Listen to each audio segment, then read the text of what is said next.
अब सहयोग में कितनी बार बताया गया कि भाई अगर आपको आगे बढ़ना है, इस वृक्ष को ऊपर की ओर चढ़ाना है, तो आपको ध्यान करना चाहिए। अब इस पे लोग सोचते हैं कि माँ ध्यान से कैसे होता है। अब देखिए कैसे होता है। जब तक आप ध्यान नहीं करते हैं, मन चल बिचल थोड़ा सा रहता है। जब आप सहयोग के विधि के साथ ध्यान करते हैं तो आप निर्विचार में उतर जाते हैं। निर्विचारिता आपको शांति प्रदान करती है।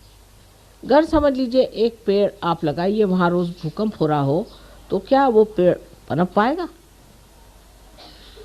जिस जगह शांति होगी वहीं न तो पेड़ बढ़ेगा।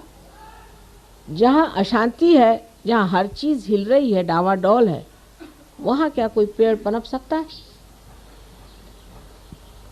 जिस हस्ती में शांति प्रस्थापित हो गई है, वहीं पे ये पेड़ बढ़ सकता है।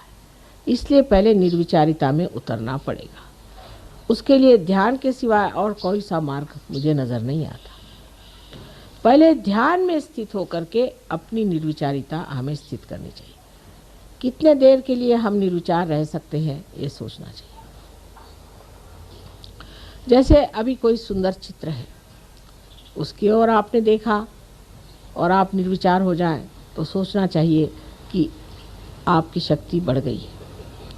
किसी भी चित्र के ओर देखने के बाद आप में अगर ऐसी भावना आए कि ये चित्र अगर मुझे मिल जाए तो कैसा होगा, इसको कहाँ से खरीदना चाहिए, ये कितने का है, ये किसने बनाया, माने अगर विचारधाराएं शुरू हुई, तो ये समझ लेना चाहिए कि हमने इस चित्र से प्यार करना शुरू कर दिया है, अपने से नहीं।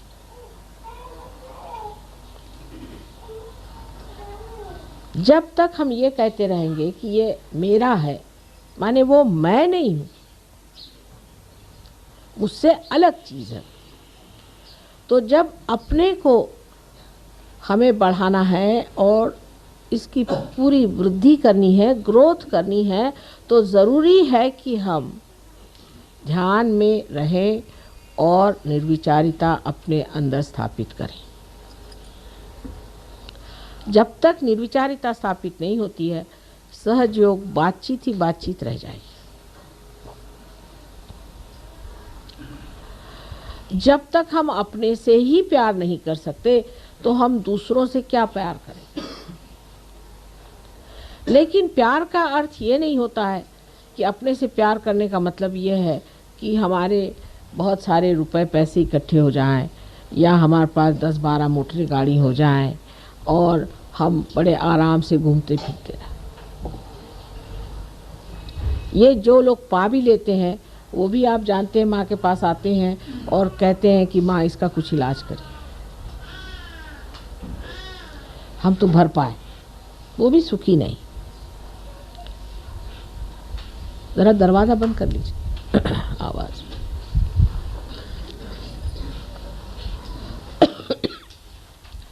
अब जो अपने से प्यार करता है, वो सब चीज़ से देखता है कि ये शरीर जो परमात्मा का है, जो उसका मंदिर है, उसे किस तरह से सुंदर स्वच्छ रखा जाए। इस मामले में भी बड़ी गलत धारणाएं संसार में हैं। जैसे आजकल के मॉडर्न ज़माने में बहुत सी बातें निकल आई कि साहब हर एक आदमी को दुबला होना चाहिए। अब उसके लिए चाहे आपको टीबी हो जाए तो भी आप दुबले हो जाए। आप मच्छरों जैसे जब तक नहीं होइएगा, तब तक आप खूबसूरत नहीं होते। और ऐसी खूबसूरती लेके करने का क्या है। जिस शरीर का आकर्षण मनुष्य को नीचे की ओर ले जाता है, ऐसा शरीर बिल्कुल व्यर्थ है। शरीर ऐसा होना चाहिए कि जिसके अंग प्रत्यंग से चैतन्य बहे। जिस शरीर का अंग प्रत्यंग जितना भी बना हुआ है, वो ऐसा हो कि जिससे सबका शुभ हो। ऐसा वो शरीर हो कि जो जहाँ एक बार छू जाए, वो चीज़ प्लावित हो जाए और उसमें से चैतन्य बहना शुरू हो जाए। ये शरीर का सौंदर्य जो है, यही दैवी सौंदर्य है। और बाह्य के सौंदर्य की ओर दौड़ना और इस तरह की धारणाओं के ऊपर चलना, कभी तो कहते हैं मोटे हो जाओ, कभी कहते हैं दुबले हो जाओ। मोटे और दुबले होना या और तरह से अपने शरीर को चमकाना, इसकी कोई भी सहयोग में खास ज़रूरत होती नहीं। कि लोग बहुत सारे ये सोचते हैं कि 10 बार नहाने से तंदुरुस्ती अच्छी होती है। कोई लोग ये सोचते हैं कि बदन पे हर तरह के लेपन लगाने से शरीर अच्छा होता है। इसकी आपको कोई ज़रूरत नहीं है, स्वयं आपके अंदर ये सब चीज़ें कार्यान्वित हैं।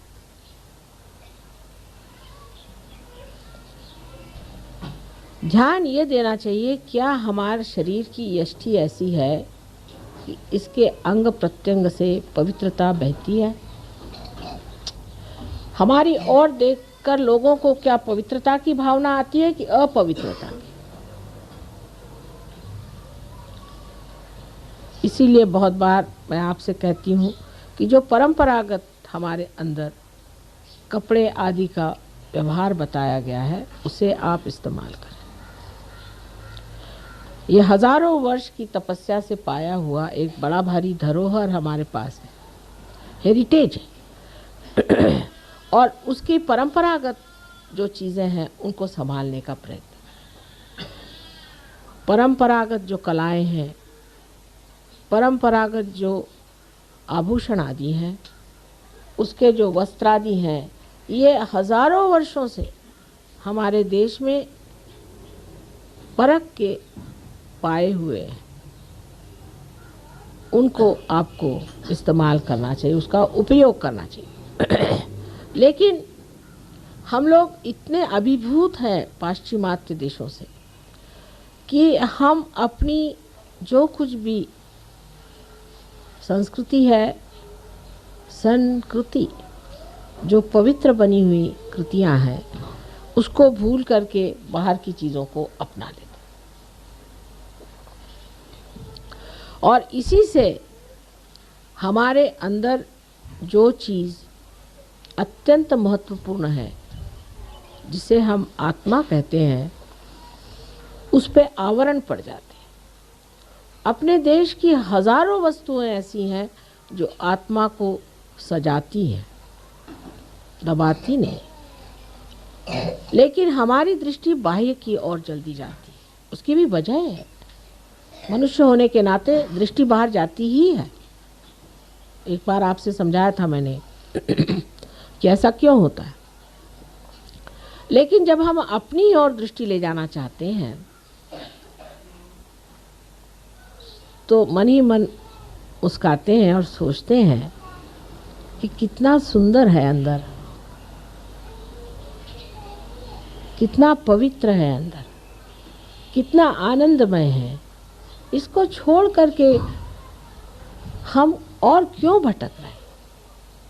लेकिन क्योंकि वो प्रांगण हमने अभी तक पाया नहीं, उसको जाना नहीं, इसलिए हम ये कार्य कर रहे हैं।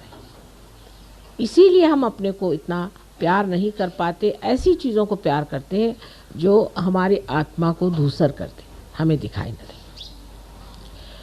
बहुत सी बातें इस तरह की हमारे जीवन में हैं। अब जैसे पाश्चिमात्य लोगों की बातें हैं, अब तो हम रह चुके हैं वहाँ। हम देखते हैं कि इतना बिला वजह वो लोग अपने जीवन को बर्बाद कर रहे हैं, अधोगति में जा रहे हैं, कि इन लोगों के लिए उठाना बहुत ही मुश्किल काम, वो समझाना बहुत ही मुश्किल काम है, क्योंकि इनके अंदर कोई जड़े ही नहीं। जो आए तो जिधर चाहे बहका दे, इधर बहका दे तो इधर बह गए, उधर बहका दे तो उधर बह गए। लेकिन आपकी जड़ें हैं और आप ही लोग उनका उद्धार कर सकते हैं। वो लोग अपना स्वयं उद्धार नहीं कर सकते। उनकी मदद आपको करनी कि अपनी जड़ों को पहचानें। और ये जड़ का जो ज्ञान है, जो सहयोग में निहित है, सहयोग में छिपा हुआ जो ज्ञान है, वो इस जड़ का, ये आप लोग जानिए। तो दूसरी बात ये आ जाती है कि शरीर के साथ आपका ज्ञान भी प्रगल्भ होना चाहिए, वो भी एक संतों जैसा होना चाहिए।